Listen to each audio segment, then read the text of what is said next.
of water, 128 grams of sugar, stirred it up and tried to boil it. And her temperature has raised a whopping 0.36 degrees centigrade. Right? Exactly. Now how much has her temperature fail? Okay. Well, now we've got delta T sub F equals K sub F times little m. Well, what's my little m? We've already calculated it, right? What's my K sub F for water? 1.86.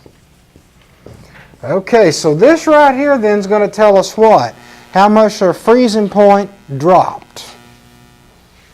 1.86 times 0.711. 1.32.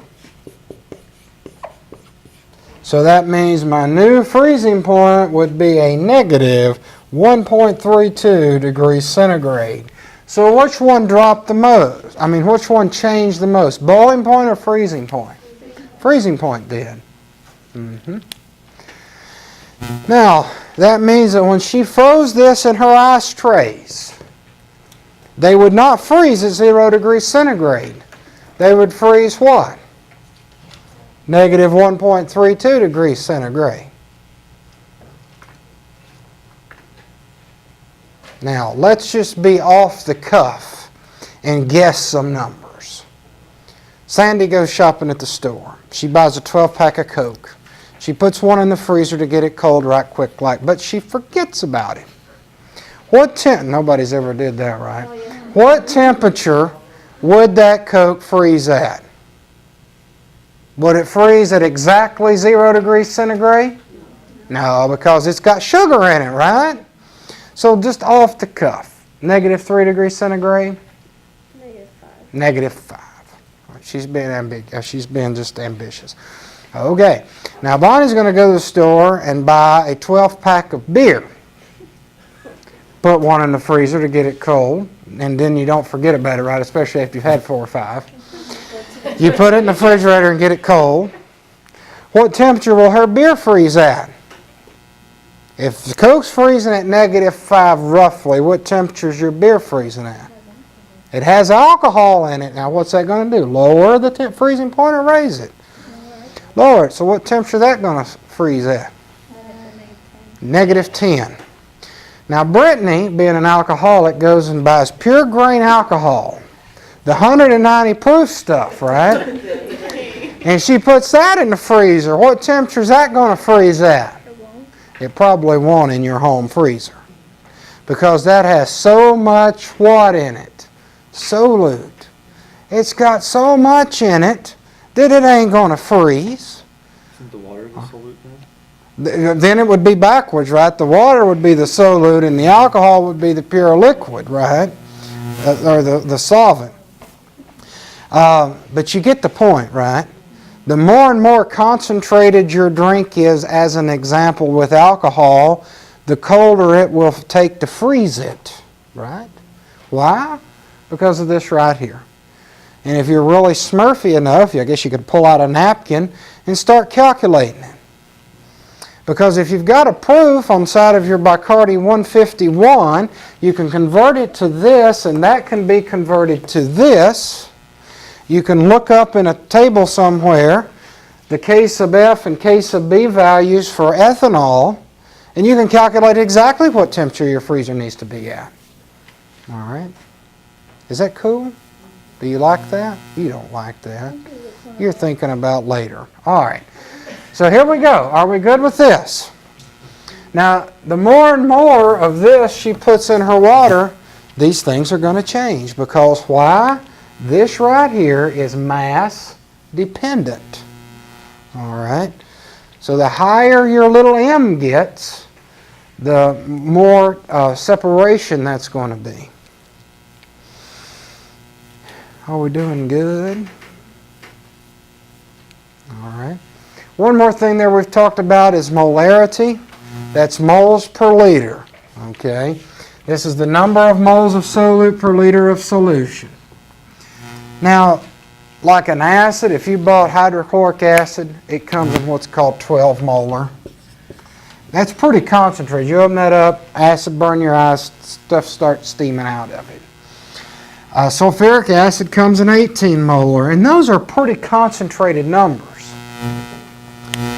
Because, see, it makes sense. What's easier to do?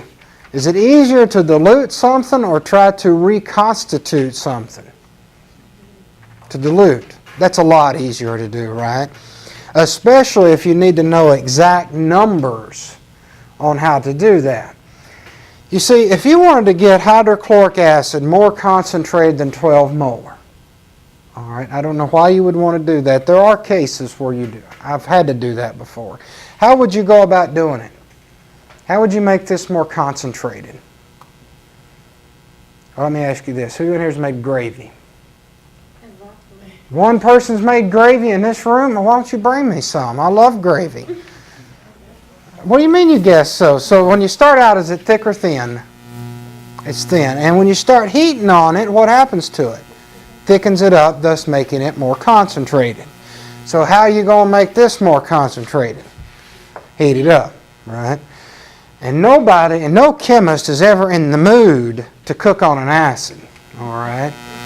We have to sometimes, but it's not a, it's something that's technical, all right? You have to be paying attention and be set up for that type of thing, all right? So, that's how that works. Anybody got any questions? All right, one more concept out of chapter 14, and that is the concept of flow through a semi-permeable membrane, all right? Now you're talking about these water solutions. Now a lot of times you will have, well, not a lot of times, sometimes you will have a membrane that will allow some things through but not other things. And the most common example of that type of a membrane is in a cell. All right? Now physiological saline concentration is 0.9%. Now what does that mean if there's no indication there? What does 0.9% mean? It is a VV? Is it a proof? It's a what? It's a WW. It's a weight percent. So inside your body right now, if you was to taste your blood or run it through a meter or whatever, your body has a concentration of 0.9% normal saline solution. Does that make sense? Okay. Now, if you take this red blood cell as an illustrative example and put that into a solution of salt at 0.9%, what's going to happen? No, it's 0.9 in and 0.9 out. What's that? Nothing. Nothing's going to happen. That's what they call isotonic. Okay.